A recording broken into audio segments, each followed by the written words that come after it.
اس نے عورت کو عزت بخشی، مقام بخشا، ماں کے روپ میں بنایا کہ اس کے قدموں تلے جنت ہے، بیٹی کے روپ میں بیٹی کا روپ اللہ تعالیٰ نے دیا تو میرے نبی نے فرمایا اللہ نے جس کو 2 بیٹیاں دی دی ان کی شادی کر کے بیاہ دیا تو اور میں جنت میں ایسے ہو جائیں گے۔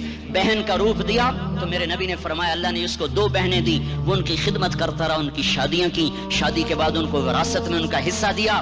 پورے پاکستان کا رواج ہے مالدار یا فقیر اپنی بہنوں کو بھائی جائیداد میں حصہ نہیں دیتے، جو جہیز دے دیا بس وہی دے دیا اور باقی پر ڈاکہ مار کے قابض ہو جاتے ہیں۔ کوئی بہن حصہ مانگے تو کہتے ہیں بڑی بے غیرت ہے، بھائیوں سے مانگتی ہے۔ بے غیرت تو وہ ہے جس نے ایک چھاتی کے دودھ پینے والی بہن کا حق مار کے گھر بیٹھ گیا ہے۔ تو جس نے 2 بہنوں کو پالا، شادی کی، ان کا پورا حق ادا کیا، حق ادا کرنے کے بعد بھی ان کا خیال کرتا کرتا مر گیا تو اس پہ جنت واجب ہو گئی۔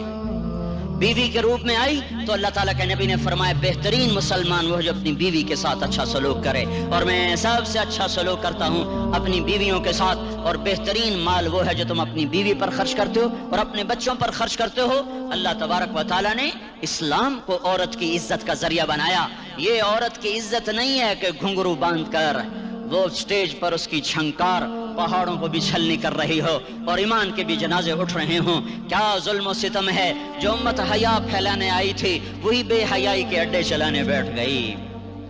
جس امت نے پاکیزگی کو وجود دینا تھا وہی گٹر کے بیوپاری بن گئے، جو سچ کو بیچنے آئے تھے وہی جھوٹ کے ایجنسی ہولڈر بن گئے، جو عدل کا نظام قائم کرنے آئے تھے وہی ظالم بھیڑیے بن کے بیٹھ گئے۔ جبھی تو اللہ نے قیامت کا دن رکھا ہے۔